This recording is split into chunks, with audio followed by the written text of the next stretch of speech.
नमस्कार प्रिय दर्शकों, एक बार फिर स्वागत है आपका हमारे नए वीडियो में। प्रिय दर्शकों, आज फिर हम नया वीडियो नई जानकारी लेकर हाजिर हुए हैं। प्रिय दर्शकों, आज का ये वीडियो बहुत ही खास और मोटिवेशनल होने वाला है। दर्शकों, आज का जो प्रसंग है, आज की जो कहानी है वो है यमराज और सुहागिन का मुकाबला।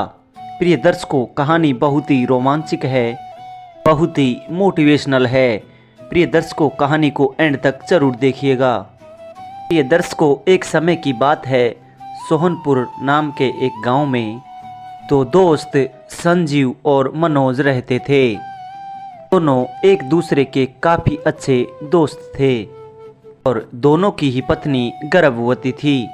प्रिय दर्शकों, कुछ समय बाद संजीव को एक बेटा हुआ और उसके कुछ महीने बाद मनोज को एक बेटी हुई। दोनों अपने अपने बच्चे से बहुत खुश थे। एक दिन दोनों दोस्त आपस में बात कर रहे थे। संजीव ने मनोज से कहा, मनोज, चाहते हैं कि हमारी दोस्ती कभी ख़त्म ना हो, हम हमेशा के लिए इसी तरह अच्छे दोस्त बनकर रहे। उसका मित्र कहता है, क्यों मित्र, हम हमेशा हमेशा के लिए ही अच्छे दोस्त बनकर रहेंगे, हमारी दोस्ती कभी भी ख़त्म नहीं होगी। देखो मनोज, भगवान को भी शायद यही मंजूर है, इसीलिए हमें एक को बेटा दिया और एक को बेटी।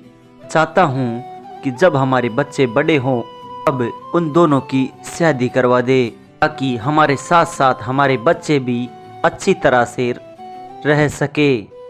अब उसका मित्र कहता है कि ये रिश्ता पक्का समझो मेरे दोस्त, हम एक दूसरे से वादा करते हैं, चाहे कुछ भी हो जाए, हम अपने बच्चों की शादी एक दूसरे से, हमारे बच्चों से ही करवाएंगे।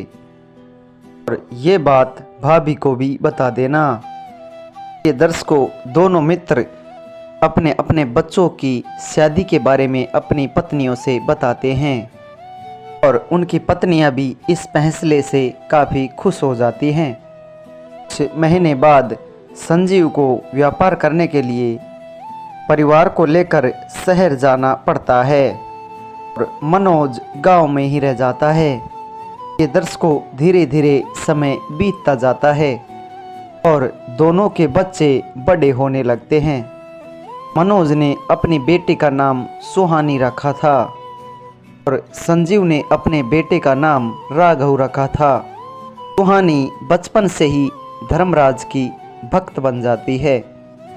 वो खूब पूजा पाठ करती है और अच्छे से पढ़ाई भी करती है, जबकि संजीव का बेटा राघव गलत संगत में पड़कर तरह तरह का नशा करने लगता है। संजीव उसे बहुत समझाया करता, लेकिन वो बिल्कुल भी नहीं समझता था। संजीव ने अपने बेटे से कहा, बेटा, अपने आप को संभालो, इस तरीके से तुम अपनी ज़िंदगी खराब कर लोगे, नशा करने की आदत छोड़ दो। अब उसका बेटा कहता है, पापा, इन सब चीज़ों से कुछ नहीं होता, ऐसे बहुत सारे लोग हैं जो मुझसे भी ज़्यादा नशा करते हैं, लेकिन उन्हें कुछ नहीं होता है, आप मेरी चिंता मत कीजिए। ये दर्शकों, संजीव को कितना ही समझाने पर उस पर कोई असर नहीं होता। इधर गांव में मनोज बीमार पड़ गया। का दिन रात इलाज करवाया जा रहा था, पर वो ठीक ही नहीं हो रहा था। ये दर्शकों, एक दिन संजीव उससे मिलने गांव आया। संजीव ने मनोज से कहा, मनोज, तुम्हारी तबीयत तो दिन प्रतिदिन बहुत ज़्यादा खराब होती जा रही है। उसका मित्र कहता है, हाँ संजीव, अब लगता है मैं ज़्यादा दिनों तक नहीं जी पाऊँगा। संजीव, तुम्हें अपना वादा याद है ना? हमने एक दूसरे से वादा किया था बच्चों की शादी करने के लिए। उसका दोस्त कहता है, हाँ दोस्त, मैं कैसे उसको भूल सकता हूँ, दोनों का विवाह हम निश्चय ही करवाएंगे। उसका मित्र कहता है, संजीव, मेरी बेटी का ध्यान रखना, बहुत ही अच्छी है। प्रिय दर्शकों, संजीव मनोज से मिलकर वापस घर लौट आता है। और कुछ दिनों के बाद मनोज का देहांत हो जाता है। मनोज मर जाता है। और संजीव का बेटा राघव बहुत बीमार पड़ जाता है। अब उसे डॉक्टर के पास ले जाते हैं। डॉक्टर उसकी जांच करने के बाद संजीव से कहते हैं, डॉक्टर कहता है कि आपके बेटे को एक जानलेवा बीमारी हो गई है, आप इसकी अच्छे से देखभाल कीजिए, अब ये कुछ ही महीनों का मेहमान है। दर्शकों, ये बात जानकर संजीव और उसकी पत्नी के पैरों तले से जमीन खिसकने लगी और दोनों बहुत ज़्यादा दुखी हो जाते हैं। तब संजीव अपनी पत्नी से कहता है, मैंने अपने दोस्त मनोज से एक वादा किया था कि उसकी बेटी का विवाह अपने बेटे से करवाऊंगा, लेकिन अब तो इस बेटे की जिंदगी का कोई ठिकाना ही नहीं है। अब संजीव की पत्नी कहती है, आप जाकर मनोज की पत्नी को सब बताइए, हम जानबूझकर किसी की जिंदगी खराब नहीं कर सकते और वो भी हमारी बेटी के ही समान है। दर्शकों, संजीव गांव आकर मनोज की पत्नी से मिलता है और अपने बेटे की बीमारी के बारे में सारी बात बता देता है। लेकिन तभी मनोज की बेटी सुहानी कहती है, चाचा जी, मेरे पिताजी की हमेशा से यही इच्छा थी कि मैं आपकी बहू बनूं, इसीलिए मैं भी मन ही मन सब दिन यही सोचती रहती हूँ। मैं हर हाल में अपने पिता की इच्छा पूरी करना चाहती हूँ और अगर मेरे धर्मराज भगवान चाहेंगे तो मेरे सुहाग को कुछ नहीं होगा। दर्शकों, कुछ दिनों बाद धूमधाम से दोनों का विवाह कर दिया जाता है। राघव धीरे धीरे और बीमार होता चला जाता है और सुहानी धर्मराज की खूब पूजा पाठ करती थी। एक दिन सुहानी मंदिर जा रही थी तो रास्ते में उसे एक वृद्ध व्यक्ति मिला, बूढ़ा व्यक्ति मिला।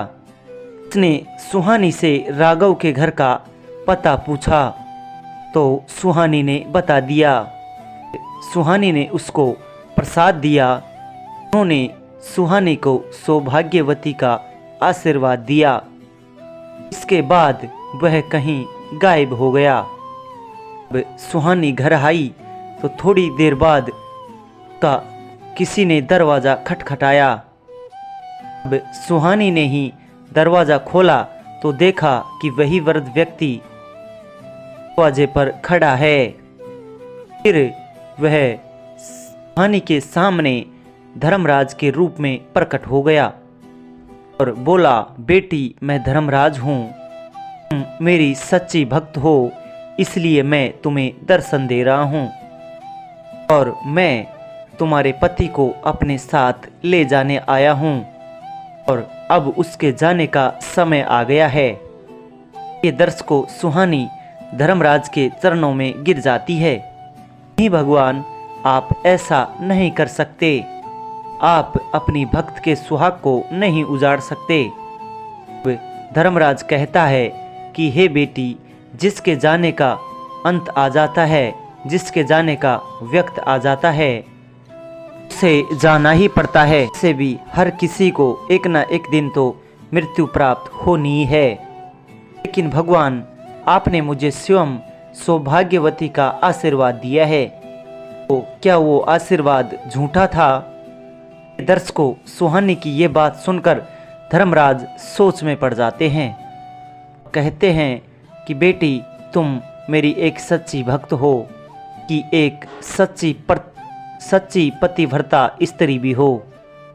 मैं तुम्हारी भक्ति से अति प्रसन्न हूँ, इसलिए मैं तुम्हें वरदान स्वरूप तुम्हें तुम्हारा पति लौटाता हूँ और तुम्हें सदा सुहागन का आशीर्वाद देता हूँ। इसके बाद धर्मराज वहाँ से अंतर्ध्यान हो गए।